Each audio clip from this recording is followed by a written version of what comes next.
Y ya estamos con el doctor Vadim Mischanchuk. Él es abogado, asesor jurídico en temas de salud, especialista en responsabilidad profesional médica, y él pertenece a la Asociación de Médicos Municipales. Yo sé que este tema va a dar mucho que hablar.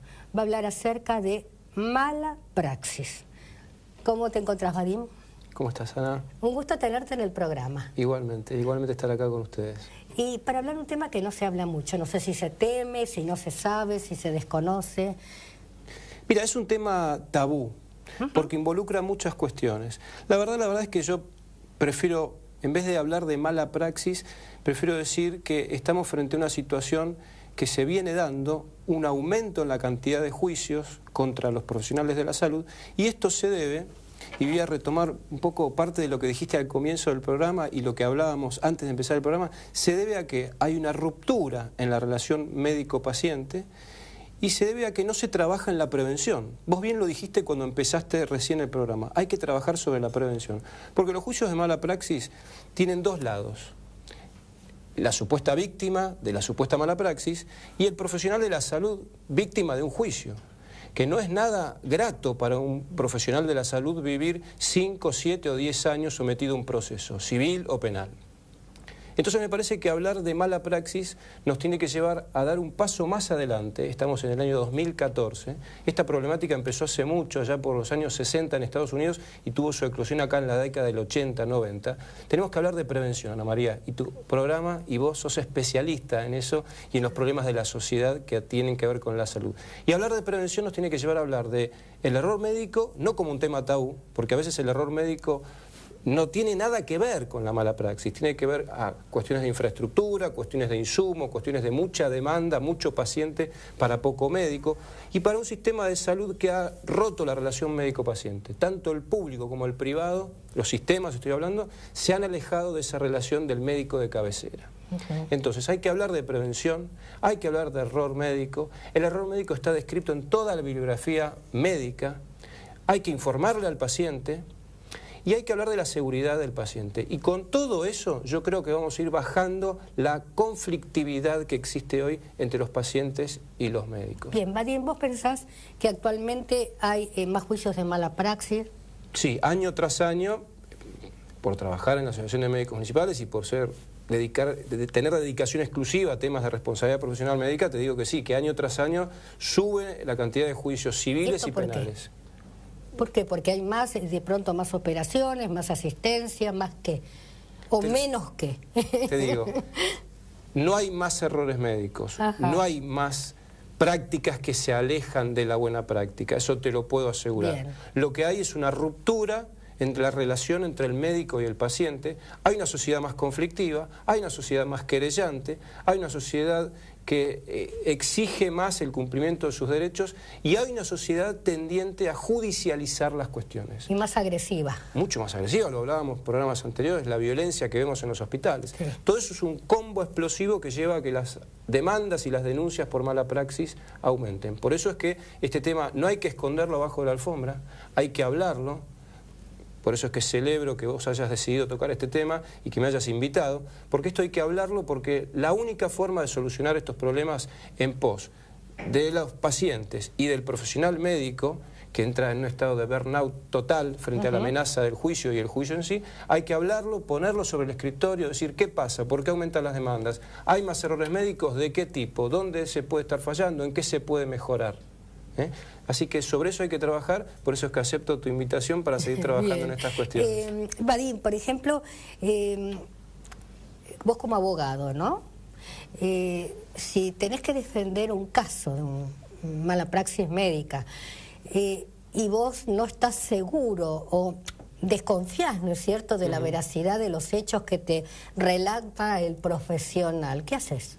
Mira, yo soy ex empleado de la justicia penal de la capital federal, y hace 14 años que trabajo para los profesionales de la salud, siempre en defensa del profesional de la salud, no solo de los médicos, sino de obstétricas, licenciados en psicología, etcétera, etcétera. ¿Qué hago cuando afronto un caso? Mira, un viejo abogado penalista dice que el abogado es el primer juez de la causa, y lo que hago es estudiar lo que debemos hacer cuando enfrentamos nos enfrentamos a conocimientos que no son de nuestra materia. Es decir, yo soy abogado, soy especialista en leyes y en jurisprudencia. ¿Qué hago? Estudiar. ¿Qué hago? Consulto. ¿Qué hago cuando dudo de la veracidad de lo que dice a quien voy a defender? Bueno, en principio te quiero decir que leo la historia clínica, cotejo los dichos del profesional con lo que surge de la historia clínica, porque en la historia clínica no solamente están las evoluciones de ese profesional, están las evoluciones del que vio al paciente antes y del que vio al paciente después, con lo cual yo puedo cotejar toda esa información y llegar a una conclusión. Ahora te digo que en estos casi 15 años, porque este año se cumplen 14 años que me dedico a trabajar para los profesionales de la salud, te quiero decir que en la cantidad de juicios que me ha tocado participar, nunca he encontrado por parte del profesional de la salud una actitud nociva frente al paciente. A ver, todos en cualquier profesión podemos cometer errores. Y eso no significa que haya mala praxis. ¿Que me ha tocado defender casos de errores médicos? Sí, por supuesto. Claro, cuando uno dice errores, ¿no es cierto? Un error de una empleada administrativa, bueno, se rompe el papel y ya está. Pero un error de un médico es un error con mayúscula, ¿no? Claro, sí, pero vos sabés que a veces los errores médicos están originados en errores administrativos. Por ejemplo, me ha tocado defender un caso de un paciente que han operado con la ficha de otro paciente. Esto es tremendo. En la bibliografía médica está descrito, es decir, una pierna por otra, una cirugía de un brazo por otro, un ojo por otro, y eso es un error de una empleada administrativa que deriva en un error médico. Por eso hay que investigar, por eso no hay que prejuzgar. Por eso no hay que decir mal resultado igual mala praxis. No, mal resultado, bueno, veamos qué pasó. Pudo haber habido un error médico. ¿Qué especialidad suele tener mayores juicios? Bueno, históricamente... porque la cirugía estética está bastante en este momento cuestionada, ¿no? Está bastante vapuleada, pero el paciente de la cirugía estética es muy particular también, ¿eh? Es muy particular. Pero vamos a las líneas generales. Históricamente la especialidad que mayor cantidad de juicios tiene es la obstetricia, porque son dos pacientes y por las expectativas que se ponen en ese nacimiento, ¿no es cierto? Es decir, que históricamente la obstetricia es la que lidera generalmente las estadísticas.